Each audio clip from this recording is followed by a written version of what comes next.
Hello दोस्तों, welcome to our channel CUET mock. मैं हूं प्रियांशु सिंह, आपका पॉलिटिकल साइंस एजुकेटर, एंड हम पढ़ रहे हैं रीजनल एस्पिरेशंस चैप्टर। अभी तक हमने 4 लेक्चर्स पढ़ लिए हैं एंड ये 5th लेक्चर हमारा इस चैप्टर का फाइनल लेक्चर होने वाला है। इसमें आज हम पढ़ेंगे द्रविडियन मूवमेंट के बारे में and about the merger of Sikkim and Goa with India. वडाकू वाज गिराडू थिरकुठाई किराडू। प्रोनाउंसिएशन के लिए माफ करिएगा, बट इसका मतलब है the north thrives even as the south decays. And ये एक पॉपुलर स्लोगन है जो इंडिया का रीजनल एस्पिरेशन से रिलेटेड सबसे इंपॉर्टेंट मूवमेंट था, that is the Dravidian movement. उसके सेंटिमेंट्स को हाईलाइट करता है। So before we discuss about the Dravidian movement, मैं सबसे पहले आपको जो द्रविडियन आइडेंटिटी है उससे इंट्रोड्यूस करना चाहूंगा कि द्रविडियंस बेसिकली है कौन। सो द्रविडियन एक बेसिकली एथनोलिंग्विस्टिक ग्रुप है। द्रविडियन पीपल एक उन लोगों का समूह है जो एक स्पेसिफिक टाइप ऑफ लैंग्वेज बोलते हैं एंड जनरली वो एक स्पेसिफिक रीजन में पाए जा रहे हैं। जो द्रविडियन लोग हैं वो द्रविडियन लैंग्वेज बोलते हैं। द्रविडियन लैंग्वेज के अंदर प्रेजेंट डे अगर हम बात करें सो तेलुगु, तमिल, कन्नड़, मलयालम, तुलु, कोडावा, ये सारे हमारे द्रविडियन लैंग्वेजेस के अंदर काउंट होते हैं। एंड ये द्रविडियन लोग बेसिकली पाए कहाँ पर जाते हैं, इनकी population majorly south Asian countries के अंदर कंसंट्रेटेड है, स्पेसिफिकली सर्दर्न इंडिया के अंदर, Pakistan, Afghanistan, Bangladesh, Maldives, Nepal, Bhutan and Sri Lanka. So majorly Dravidian people की पॉपुलेशन यहाँ पे कंसंट्रेटेड है। And presently almost 250 million people जो है वो द्रविडियन लैंग्वेज किसी ना किसी तरह की बोलते हैं। And 250 million people means almost 25 crore की पॉपुलेशन फिलहाल कोई ना कोई तरह की द्रविडियन लैंग्वेज बोलते हैं। यू कैन सी जो इंडिया के मेजर द्रविडियन रीजन्स हैं जो वहाँ पे लैंग्वेज बोली जाती हैं वो आप इस मैप के ऊपर देख सकते हैं। So now we shall proceed to the Dravidian movement. So जो the north thrives even as a south decays, ये एक बहुत इंपॉर्टेंट मूवमेंट था द्रविडियन मूवमेंट का, बहुत इंपॉर्टेंट स्लोगन था द्रविडियन मूवमेंट का। And it was one of the first regional movement जो इंडियन पॉलिटिक्स में हमें देखने को मिलती है। एंड ये स्टार्ट कब होता है, ये right during the British rule ये मूवमेंट कहीं ना कहीं से स्टार्ट हो चुका होता है। 1916 1920s के अराउंड हमारा द्रविडियन मूवमेंट स्टार्ट हुआ था, साउथ इंडिया में स्टार्ट हुआ था, जहां पे ब्राह्मण्स के डोमिनेशन को कम करने की बात कर रहे थे हमारे कुछ लीडर्स, स्पेसिफिकली कौन से पार्टी से अफिलिएटेड, जस्टिस पार्टी से affiliated. So though some sections of this movement had ambitious creations of Dravida nation, the movement did not take to arms। कुछ लोग चाहते थे कि एक अलग से द्रविड़ नेशन बन जाए द्रविडियन स्पीकिंग पॉपुलेशन के लिए, लेकिन ये चीज़ तब्दील नहीं हो पाती थी, सच नहीं हो पाती है। ये कुछ प्रोटेस्ट तो करते हैं कि वो डेमोक्रेटिक अप्रोचेस का यूज़ करते हैं एंड इस मूवमेंट में हमें वायलेंस देखने का तरीका नहीं मिलता है। This strategy paid off as the movement acquired political power in the state and also became influential at the state level। So ये जो उनका डेमोक्रेटिक अप्रोच था द्रविडियन मूवमेंट को आगे पंप देने का, वो अल्टीमेटली काम आता है। So जो द्रविडियन मूवमेंट है जो 1920s के अराउंड स्टार्ट होती है, इसके वजह से एक पार्टी बनती है इंडिया में जिसका नाम है द्रविड़ कझगम। एंड इस पार्टी के मेन लीडर हमारे कौन होते हैं, EV रामास्वामी नायकर, जिनको हम पेरियर के भी नाम से जानते हैं। टॉकिंग अबाउट पेरियर, सो पेरियर जी को हम EV रामास्वामी नायकर को हम पेरियर नाम से भी जानते हैं, जिनका मतलब क्या होता है, the respected one. He was a strong supporter of atheism. Atheism यानी किसी डीटी की, किसी भगवान की पूजा में बिलीव नहीं करते थे, वो भगवान के एग्जिस्टेंस को मानते नहीं थे। He was famous for his anti cast struggle and the rediscovery of the Dravidian identity. Initially एक कांग्रेस वर्कर थे, कांग्रेस पार्टी में काम करते थे। ज़्यादातर हमारे जितने भी इंडिया के इंपॉर्टेंट फ्रीडम फाइटर्स थे या तो स्टार्टिंग के जो लीडर्स थे वो सारे पहले कांग्रेस की पार्ट थे, बिकॉज कांग्रेस एक ऑल ओवर इंडिया वाली पार्टी थी एंड कांग्रेस के अंदर अलग अलग फैक्शंस थे, जिसके वजह से वो लीडर्स कांग्रेस का पार्ट अपना एक डिफरेंट आइडियोलॉजी रख के भी हो सकते थे। But around independence 1930s 40s से देखने को मिलता है कि कांग्रेस के अंदर थोड़ी बहुत टजल स्टार्ट हो जाती है, इसकी वजह से अलग अलग फैक्शंस टूटते हैं एंड अलग अलग पार्टीज कांग्रेस से बनती है। So even EV Ramaswamy Naicker जो कि द्रविड़ कज़गम पार्टी बनाते हैं वो भी पहले कांग्रेस वर्कर ही थे। ये सेल्फ रिस्पेक्ट मूवमेंट स्टार्ट करते हैं 1925 में। सो सेल्फ रिस्पेक्ट मूवमेंट क्या है हमारा कि साउथ इंडिया में ब्राह्मण्स की डोमिनेशन एक एक करके बहुत ज्यादा बढ़ती जा रही थी एंड इसके वजह से जो लोअर कास्ट के लोग थे उनको बहुत ही बुरा ट्रीट करा जा रहा था। सो ईवी रामास्वामी नायकर जो लोअर कास्ट के पीपल हैं उनके अंदर सेल्फ रिस्पेक्ट की फीलिंग बढ़ाना चाहते थे एंड उनको प्रमोट करना चाहते थे सोशली, उनके साथ जो भी बुरी चीजें हो रही थी उसको खत्म करना चाहते थे। So he started the self respect movement against the dominance of Brahmans in south India and later he also led the anti-Brahmin movement. He worked for the Justice Party and Dravida Kazhagam party को भी इन्होंने ढूंढा था। He was opposed to the domination of Hindi and also domination of North India, and he propounded the thesis that North Indians and Brahmins are Aryans.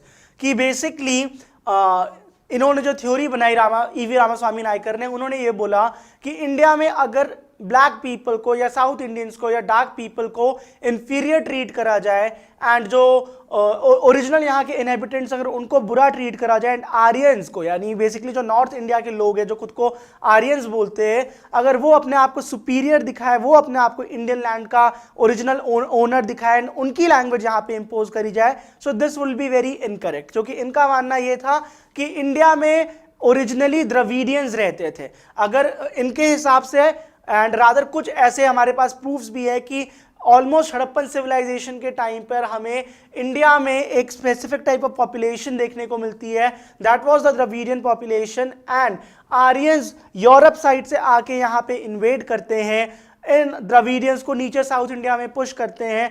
कुछ जो Dravidians नीचे south India में push नहीं होते, जो नहीं जाते हैं, वो आर्यन के स्लेव्स बन जाते हैं। सो ईवी रामास्वामी नायकर का कहना है कि जो नॉर्थ इंडियंस डोमिनेट करने की कोशिश कर रहे हैं, अपने लैंग्वेज को इंपोज कर रहे हैं, अपने कल्चर को इंपोज कर रहे हैं, वो तो यहाँ के ओरिजिनल इनहेबिटेंट्स है भी नहीं। ओरिजिनल इनहेबिटेंट्स इंडिया के हैं Dravidian people, that is south Indian people, and जो द्रविडियन लैंग्वेज है वो इंडिया की ओरिजिनल लैंग्वेज है। सो उस हिसाब से हिंदी को नहीं बनना चाहिए इंडिया की ऑफिशियल लैंग्वेज, क्योंकि Hindi is associated with the language of Aryans and Aryans were never Indians initially. ठीक है, ये इनकी थीसिस थी। Coming back to the topic, so Dravidian movement के तहत ही E V Ramaswamy Naicker that is Periyar ने द्रविड़ कज़गम पार्टी बनाई थी एंड ये ब्राह्मण्स के डोमिनेंस के बिल्कुल अगेंस्ट थी।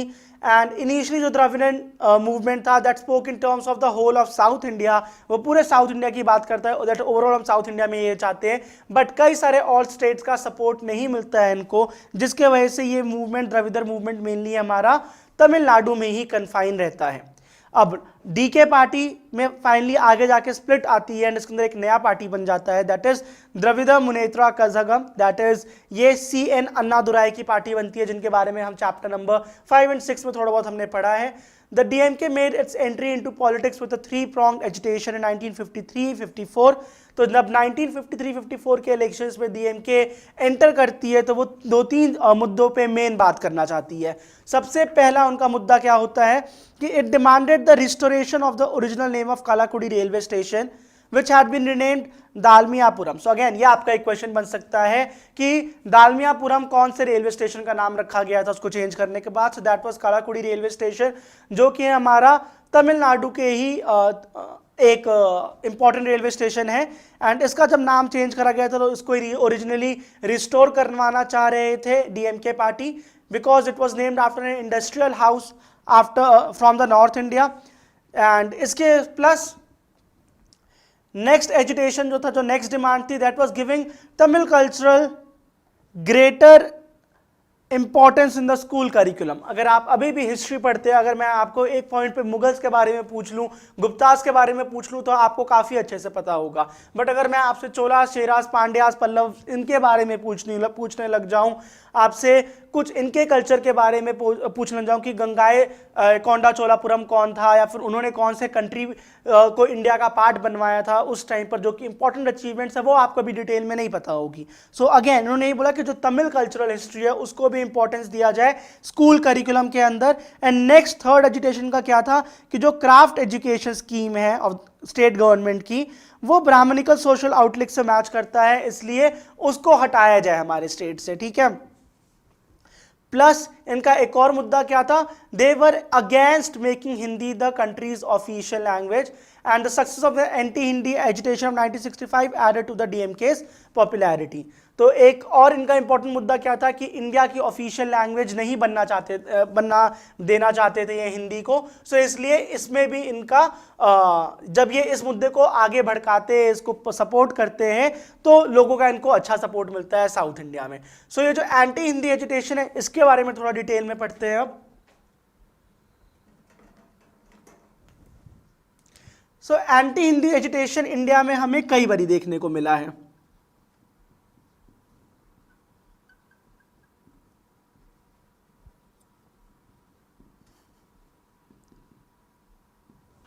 सबसे पहले तो हमें 1930s के अंदर इंडिया में एंटी हिंदी एजिटेशन देखने को मिलता है। बेसिकली इंडियन नेशनल कांग्रेस की जो गवर्नमेंट थी वो कंपल्सरी कर रही थी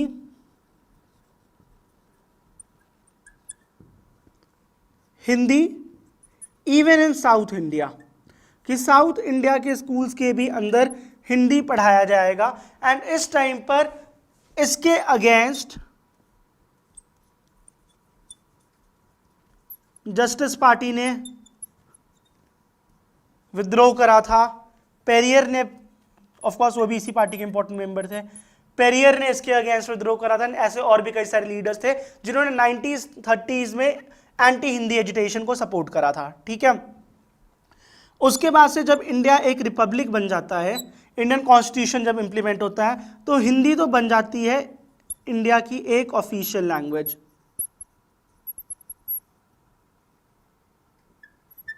पर उसी के साथ इंग्लिश को भी एक एडिशनल ऑफिशियल लैंग्वेज बना दिया जाता है। उसको सपोर्टिव बोल लीजिए रादर आप, ऑफिशियल लैंग्वेज बना दिया जाता है। कितने सालों के लिए? 15 सालों के लिए, कि for the next 15 years Hindi will be the official language of India, English and Hindi will be the official languages of India. And आने वाले समय में वो चाहते हैं तो इसको चेंज कर सकते हैं। 15 साल बाद 1965 के अंदर इंग्लिश का स्टेटस यहाँ से हट सकता है। जब 1965 का समय फाइनली आता है, राइटिंग ओवर हियर, 1963 में नेहरू जी ने ऑफिशियल लैंग्वेजेस एक्ट पास करवाया होता है।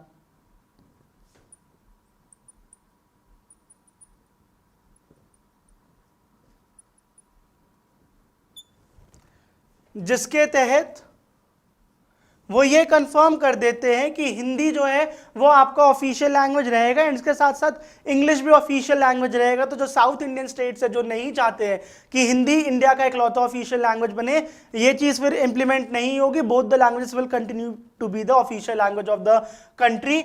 ये बात 1963 में नेहरू जी बोल देते हैं। बट पीपल वर अफ्रेड कि नेहरू जी के बाद या तो जब भी नेक्स्ट इलेक्शन आएगा, तो जब 1965 आएगा तब क्या पता इस प्रोविजन को कांग्रेस इंप्लीमेंट ना करे, जिस करके 1965 के अराउंड एंटी हिंदी एजिटेशन हमें साउथ इंडिया में देखने को मिलते हैं। वो थोड़े ज्यादा वायलेंट हो जाते हैं जब Indian national Congress and DMK के दो लोगों में भीषण लड़ाई हो जाती है। अल्टीमेटली शास्त्री जी 1965 में कंफर्म कर देते हैं कि that Hindi and English both will be the official languages of India. उसके बाद से 1960 बेसिकली यहाँ पे 1965 कि कंफर्म हो जाता है कि दोनों लैंग्वेजेस जो है वो इंडिया के ऑफिशियल लैंग्वेज रहेंगे, ठीक है। फिर फाइनली 1967 में जब इलेक्शंस होता है तो DMK party anti Hindi agitation को एक इम्पॉर्टेंट मुद्दा बनाती है अपने इलेक्शन का, एंड वो इलेक्शन को जीत जाते हैं। So this was about anti Hindi agitation, जो डीएमके के सक्सेस के लिए एक तरीके से रिस्पॉन्सिबल होता है। सो 1967 के जो एंटी हिंदी एजिटेशन है वो डीएमके को एक स्ट्रॉन्ग पार्टी बना देती है तमिलनाडु में। एंड उसके बाद से ये जो द्रविडियन पार्टीज हैं इन्होंने डोमिनेट करा है south India, that is Tamil Nadu के स्पेसिफिकली पॉलिटिक्स में। उसके बाद से डीएमके में स्प्लिट भी आता है after the death of its leader C Annadurai who was the founder of DMK. But जब ये स्प्लिट भी आता है तो जो नई पार्टी बनती है that is all India Anna Dravida Munnetra Kazhagam AIADMK। ये भी पार्टी बहुत स्ट्रांगली अपने आप को प्रेजेंट कर पाती है लोगों के आगे। एंड इन्हीं दोनों पार्टीज ने स्पेसिफिकली डोमिनेट करा है तमिलनाडु के इलेक्शंस में since the last 4 decades. Specifically अगर 1996 से बात करें सो इनमें से एक ना एक पार्टी तो हमेशा रूलिंग कोलिशन जो सेंटर में रही है उसका पार्ट रही है। In the 1990s many other parties have emerge. South India में हमें और भी पार्टीज देखने को मिलती है like Marumalarchi Dravida Munnetra Kazhagam that is MDMK, Pattali Makkal Katchi PMK and Desiya Murpokku Dravida Kazhagam DMDK। Again pronunciation ऊपर नीचे हो सकती है, माफ करिएगा। So all these parties have kept alive the issue of regional pride in the politics of Tamil Nadu, initially seen as a threat to Indian nationalism। Region politics जो है वो तमिलनाडु के अंदर जो है वो गुड एग्जाम्पल है इंडिया में रीजनलिज्म एंड नेशनलिज्म का। अब स्टार्ट करेंगे हम इंडिया आज के लेक्चर का second part, that is the merger of Sikkim and then about the merger of Goa. So Sikkim की अगर हम बात करें so at the time of independence of India Sikkim properly India का पार्ट नहीं था, वो एक प्रोटेक्टोरेट स्टेट होता था। And it was only in 1975 जब सिक्किम इंडिया का पार्ट बनता है, rather it became the 22nd state of India. So basically Sikkim की कहानी क्या है कि eight the time of independence of India Sikkim एक प्रोटेक्टोरेट स्टेट होता था। यहाँ पे कुछ इंपॉर्टेंट चीज जैसे कि डिफेंस हो गई, फॉरेन रिलेशंस हो गई, वो इंडियन गवर्नमेंट देखती थी सिक्किम की। एंड जो उसका इंटरनल एडमिनिस्ट्रेशन था वो सिक्किम का मोनार्क जो चोग्याल था वो चेक करता था। अब this was after India's independence. Chogyal के अगेंस्ट जो वहाँ के लोगों का नजरिया था एंड उसके पहले भी रादर वो चेंज हो गया। They were not happy with the rule of Chogyal. Basically 2 reason थे इसके। सबसे पहली बात तो सिक्किम की काफी अच्छी खासी पॉपुलेशन नेपलीज थी and Chogyal belong to a different community that was Lepcha Bhutia community and even Lepcha Bhutia community के जो एक elite लोगों का ग्रुप था ये उसको belong करता था। सो ना ही नेपाली population सिक्किम की एंड ना ही जो लेप्चा भूटिया community थी वो दोनों ही हैप्पी नहीं थे चोग्याल के रूल से। So anti Chogyal leaders of both the community short and got support of the government of India. Basically Sikkim के अंदर पहले 1974 में इलेक्शंस कराए जाते हैं एंड इसमें सिक्किम कांग्रेस जीत जाती है। एंड सिक्किम कांग्रेस का इस दौरान मुद्दा क्या था, they wanted integrate with India. फिर उसके बाद से जो कांग्रेस जो सिक्किम में असेंबली बनी होती है वो इंडिया के साथ एसोसिएट स्टेट बनने का एक ऑफर रखती है अप्रैल 1975 में। उसके बाद से वो एक रेजोल्यूशन ही पास कर देती है। अप्रैल 1975 में एक रेजोल्यूशन पास करती है कि we want to become fully a part of India, we want to integrate with India. ये जो सिक्किम की कांग्रेस है वो यहाँ पे रेजोल्यूशन पास करती है एंड इसको लोगों के आगे पेश करा जाता है। एक रेफरेंडम होता है एंड इसके एक्सेप्ट कर लिया, लोगों का रिस्पांस पॉजिटिव आता है। इंडियन पार्लियामेंट भी इस रिक्वेस्ट को एक्सेप्ट कर लेती है and Sikkim became the 22nd state of Indian union. Chogyal जो है वो इस चीज़ को सपोर्ट नहीं करता है, इस चीज़ से अग्री नहीं करता है कि बहुत ही हफ्ता तफड़ी में सिक्किम को इंडिया का पार्ट बनाया जा रहा है, बहुत ही गंदी पॉलिटिक्स खेली गई है। येट जो वहाँ के मेजर पॉपुलेशन थी, the merger enjoyed popular support and did not become a divisive issue in Sikkim's politics. So ultimately वहाँ के लोग खुश थे इस मर्जर से इंडिया का पार्ट बनने में, इस करके चोग्याल की बात पर कोई ध्यान नहीं देता है। इंपॉर्टेंट लीडर इस दौरान कौन थे? So it was Kazi Lhendup Dorji Khangsarpa. इनके बारे में क्या है कि he was the leader of democracy movement in Sikkim. Founder कौन से पार्टी के थे? सिक्किम प्रजा मंडल एंड लेकिन later Sikkim State Congress. In 1962 founded the Sikkim National Congress. तो इन्होंने 2-3 पार्टीज फाउंड करी, सबसे पहले सिक्किम प्रजा मंडल, फिर सिक्किम स्टेट कांग्रेस, फिर Sikkim National Congress. And after an electoral victory he led the movement for integration of Sikkim with India. तो सिक्किम को इंडिया का पार्ट बनाने में किसका हाथ है? काजी लेंडोप डोरजी जी का। And after the integration Sikkim merged with the Indian Sikkim Congress merged with the Indian national Congress, वो इंडियन नेशनल कांग्रेस के ही पार्ट बन जाते हैं। ठीक है। सो अभी तक हमने दो टॉपिक्स पढ़ लिया, पहले हमने पढ़ा द्रविड़ मूवमेंट, नेक्स्ट हमने पढ़ा सिक्किम मर्जर कि किस तरह सिक्किम इंडिया का 22nd स्टेट बनता है। वहां के जो रूलर था चोग्याल, उनके अगेंस्ट लोग खुश नहीं थे, तो काजी लेंडप डॉर्जी फाइनली इलेक्शंस करवाते हैं। वहां पे इलेक्शंस में सिक्किम कांग्रेस जीत जाती है। फिर वो वहां के पार्लियामेंट के आगे एक रेजोल्यूशन पेश करते हैं कि सिक्किम को इंडिया का फुल्ली पार्ट बना लिया जाए। रेफरेंडम होता है एंड सिक्किम इंडिया का पार्ट बन जाता है। ठीक है, so next we will study about the liberation of Goa. 1947 में ब्रिटिशर्स तो इंडिया को आज़ाद करके चले जाते हैं, लेकिन गोवा, दीव एंड दमन ये वो सारे इलाके हैं जहाँ पे ब्रिटिशर्स नहीं पोर्टुगीज रूल करते थे। पोर्टुगीज कौन है? पोर्टुगीज पुर्तगाल के वो रूलर्स थे, वो मर्चेंट्स थे जो इंडिया को 1961 तक रूल करते हैं। नॉट एंटायरली इंडिया, कुछ स्पेसिफिक रीजन जैसे Goa, Diu and Daman. Indian government बहुत कोशिश करती है आफ्टर इंडियाज इंडिपेंडेंस की वो इनको मना ले कि वो यहाँ से चले जाए, बट वो रेडी नहीं थे इंडियन टेरिटरी को छोड़ने के लिए। वो गोवा, दीव एंड दमन पे अपना रूल कंटिन्यू कर रहे थे। एंड पोर्टुगीज जो रूलर्स थे यहाँ पे, इनसे यहाँ की पॉपुलेशन में कुछ खास खुश नहीं थी। क्यों? क्योंकि यहाँ पे फोर्स्ड रिलीजियस कन्वर्जन्स देखने को मिल रहे थे एंड उनको सिविल राइट्स भी नहीं मिल रहे थे। ठीक है, सो जब पोर्टुगीज को इंडियन गवर्नमेंट पेशेंटली परसुएड नहीं कर पाती है, सो अल्टीमेटली इंडियन गवर्नमेंट को अपनी आर्मी का सपोर्ट लेना पड़ता है। एंड 1961 दिसंबर में government of India Indian army को भेजती है एंड मुश्किल से 2 दिन ही लगते हैं and Goa, Diu and Daman India की यूनियन टेरिटरी बन जाती है। बेसिकली पोर्टुगीज इसको छोड़कर चले जाते हैं। लेकिन इसके बाद से एक अनदर कॉम्प्लिकेशन स्टार्ट हो जाती है, that is Maharashtrawadi Gomantak party, that is MGP। वो ये कहती है कि गोवा के अंदर मराठी पॉपुलेशन भी रहती है, जिसके वजह से गोवा को अब एक यूनियन टेरिटरी अलग से ना रह के महाराष्ट्र का पार्ट बन जाना चाहिए। बट जो गोवा के लोग थे वो नहीं चाहते थे कि वो महाराष्ट्र के पार्ट बने, क्योंकि वो खुद को एज अ गोवन देखते थे। वो अपने कल्चर, अपने लैंग्वेज के बेसिस पे नहीं अपने आप को चेक कर रहे थे महाराष्ट्र का पार्ट बने, किसका पार्ट बने। They were seeing themselves as very different from Marathi people. They were feeling that their identity is related to Goa, that is they are Goan, they are not Marathi और महाराष्ट्र के person. Specifically कौन? जो थोड़े से और नीचे वाले, जो गोवा का सदर्न रीजन हो गया, कोंकणी रीजन जो हो गया वहां पे, तो जो कोंकणी लैंग्वेज बोलते थे उनको ये ज्यादा फील होता था कि we do not speak Marathi, तो हम महाराष्ट्र का पार्ट क्यों बने। तो उनको कौन लीड करा था इस सेक्शन को, जो कोंकणी लैंग्वेज बोलते थे? United Goan party.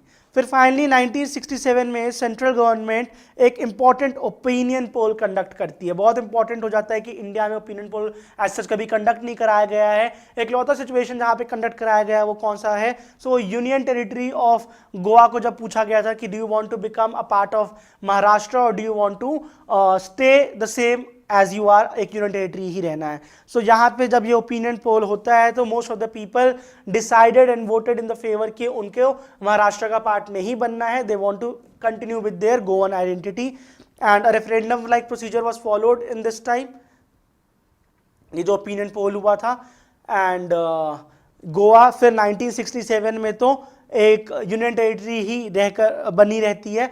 फाइनली 1987 में गोवा को भी स्टेटहुड मिल जाता है एंड ये फिर इंडिया का एक स्टेट बन जाता है। So this is about the liberation of Goa. All right, so इस चैप्टर में हमने ये पढ़ा कि इंडिया के अंदर अलग अलग समय पे हमें अलग अलग जगहों की रीजनल एस्पिरेशंस देखने को मिली एंड इन सारे एस्पिरेशंस को, इन सारी आकांक्षाओं को दबाया नहीं गया, रादर इनका सोल्यूशन निकाला गया एंड इसके वजह से इंडिया आज भी एक हमें यूनाइटेड कंट्री के रूप में दिख रही है। इसके टुकड़े नहीं होते हैं, क्योंकि इन रीजनल एस्पिरेशंस को डेमोक्रेटिक प्रोसीजर्स के थ्रू, डिस्कशंस के थ्रू, नेगोशिएशंस के थ्रू सॉल्व करा गया, सप्रेस नहीं करा गया। So let us conclude this chapter by discussing what are the lessons that we have learnt from these various movements which demanded about or which raised the concerns related to regional aspiration. So first and foremost elementary lesson is कि regional aspiration है, they are very much a part of democratic politics. ये कोई aberration या कोई बहुत ही अलग abnormal situation नहीं है।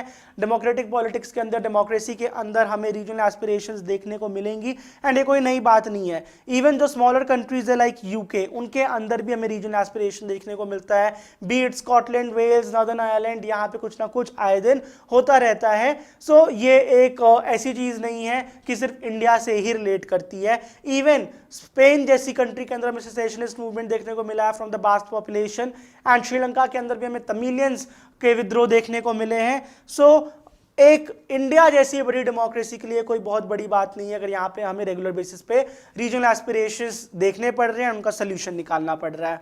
नेक्स्ट इज कि that the best way to respond to regional aspiration is through democratic negotiations rather than through suppressions। चाहे कश्मीर का इशू हो, चाहे पंजाब का इशू हो, चाहे नॉर्थ ईस्ट का इशू हो, हमने इन सब इशू को नेगोशिएशंस के थ्रू सॉल्व करा, जिसके वजह से ये सारे सॉल्व हो गए एंड इंडिया में पीस मेंटेन है। Next, the third lesson is about the significance of power sharing. ठीक है, इंडिया एक अगर यूनियन ऑफ स्टेट है तो भी यहाँ पे फेडरलिज्म के हमें फीचर्स देखने को मिलते हैं, चाहे वो इंडिया का स्केड्यूल हो, 7 स्केड्यूल, जिसके अंदर हमें distribution of power between the centre and state देखने को मिलती है। सेंटर स्टेट के अंदर हमारे कुछ सब्जेक्ट्स हैं, स्टेट लिस्ट के अंदर हमारे कुछ सब्जेक्ट्स हैं जिसके ऊपर सिर्फ सेंटर डिसाइड कर सकती है, या तो फिर स्टेट लिस्ट के अंदर कुछ सब्जेक्ट इसके ऊपर सिर्फ स्टेट डिसाइड कर सकती है। एंड देन हमारे पास कॉन्करेंट लिस्ट है जिसके अंदर दोनों ही अपना डिसीजन ले सकते हैं एंड अगर क्लैश हो रही है तो सेंटर की बात मानी जाएगी। सो जो फेडरल स्ट्रक्चर है इंडिया का वो दिखाता है कि जो पावर शेयरिंग है वो बहुत इंपॉर्टेंट है। अगर हमें पूरे नेशन के लिए कोई डिसीजन इंप्लीमेंट करना है, इसका मतलब ये नहीं है कि इसमें हम रीजन्स की जो डिमांड्स है, डिजायर्स है, तो जो भी उनकी सजेशंस है उसको हम इग्नोर कर देंगे। अगर अलग अलग रीजन प्यार से रह रहे हैं तो ही जाके एक कंट्री भी शांत से रह पाएगी, वरना उस कंट्री में बहुत सारे प्रॉब्लम्स देखने को मिलेंगे। So if regions are not given a share in the national level decision making, the feeling of injustice and alienation can spread. So power sharing is very important in a democracy like India. The fourth lesson is that regional imbalance in economic development contributes to the feeling of regional discrimination. कि अगर हम ये देखें कि country के एक हिस्से में बहुत ज़्यादा डेवलपमेंट हो रही है और भाई दूसरा रीजन बैकवर्ड रह जा रहा है, सो इसके वजह से इंडिया में या किसी भी कंट्री के अंदर वो पॉपुलेशन, वो सेक्शन जहाँ पे डेवलपमेंट नहीं हो रही है, वहाँ के लोग प्रोटेस्ट करने लग जाएंगे, वहाँ पे लड़ाई करने लग जाएंगे एंड अलग अलग मूवमेंट्स देखने को मिलेंगे। फॉर एग्जाम्पल हमने असम मूवमेंट के बारे में पढ़ा है इस चैप्टर में कि किस तरह उनको लग रहा था कि उनकी जो एम्प्लॉयमेंट अपॉर्चुनिटीज या तो जो भी उनका सोर्स ऑफ इनकम है वो दूसरे स्टेट के लोग या फिर वेस्ट बंगाल के या तो बांग्लादेश के लोग खत्म कर रहे हैं, जिसके वजह से उन्होंने उनकी आउटसाइडर्स के अगेंस्ट ही एक मूवमेंट स्टार्ट कर दिया था। या इवन एक पॉइंट पर हमने लेटेस्टली लॉकडाउन के दौरान देखा था कि महाराष्ट्र के अंदर बिहारीज या जो बाकी स्टेट के लोग आए थे वहां पर उनको निकाला जा रहा था। सो यही कि रीजनल डिस्क्रिमिनेशन अगर देखने को मिलता है तो वहां के लोग प्रोटेस्ट करने लग जाते हैं। ठीक है, and finally these cases make us appreciate the far sightedness of the makers of our constitution, कि उन्होंने डाइवर्सिटी से डील करने के लिए इंडियन कॉन्स्टिट्यूशन के अंदर बहुत सारे प्रोविजंस रखे हैं, जैसे कि फेडरल सिस्टम अडॉप्ट करा है, जिसके वजह से इंडिया के पास एक फ्लेक्सिबल अरेंजमेंट है कि अगर जरूरत पड़े तो वो कुछ रीजन को ऑटोनॉमी दे देते हैं, चाहे ऑटोनोमस काउंसिल्स डिक्लेयर करके या कुछ भी बनाकर। ठीक है, नेक्स्ट उन्होंने कुछ स्पेशल प्रोविजंस रखे थे जम्मू एंड कश्मीर के लिए, नॉर्थ ईस्टर्न स्टेट्स के लिए, एंड ये सारे प्रोविजंस इंश्योर कर रहे थे कि ये जो रीजन्स है वो इंडिया का पार्ट खुशी खुशी बने रहे। आर्टिकल 370 के अंदर स्पेशल प्रोविजंस होते भले वो 2019 में एब्रोगेट कर दिए गए, but still we can see कि Jammu and Kashmir presently India के अंदर पीसफुली है। यहाँ पे अभी जो 2024 के इलेक्शंस हुए हैं उसमें हमें कोई बहुत ज़्यादा प्रॉब्लम्स नहीं देखने को मिले। So the valley is peaceful as of now. Next जो 6th स्केड्यूल है इंडियन कॉन्स्टिट्यूशन का, that also provides autonomy to different tribes to preserve their culture. ठीक है, हमने पढ़ा है कि इंडियन कॉन्स्टिट्यूशन के अंदर ओवरऑल 12 स्केड्यूल्स होते हैं क्लास 11th में।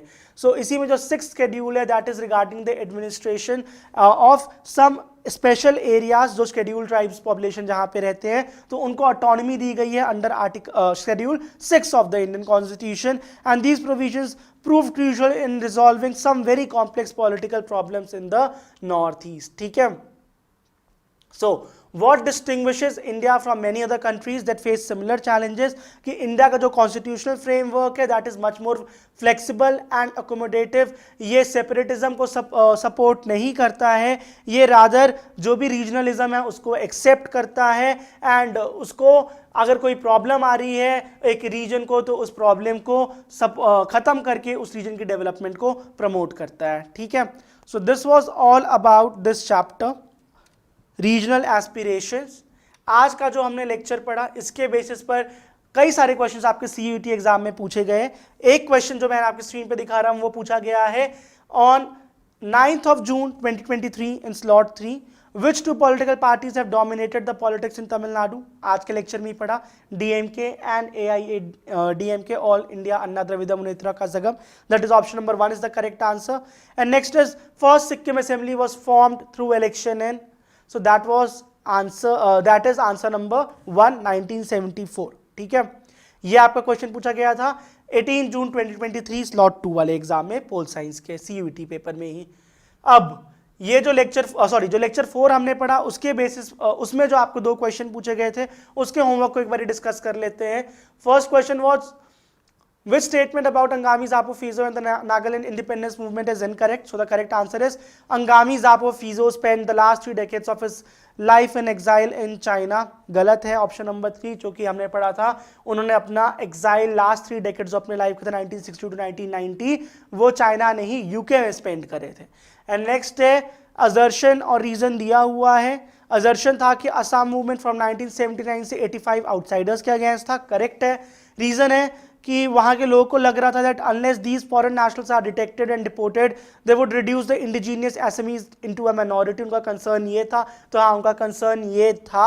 इसके वजह से असर्शन भी सही है, रीजन भी सही है एंड रीजन असर्शन का करेक्ट एक्सप्लेनेशन बन जाता है. सो ऑप्शन नंबर 1 आपका करेक्ट आंसर बन जाता है इस क्वेश्चन का. All right, so this was about the chapter regional aspirations. I hope ये चैप्टर आपको बहुत इंटरेस्टिंग लगा होगा.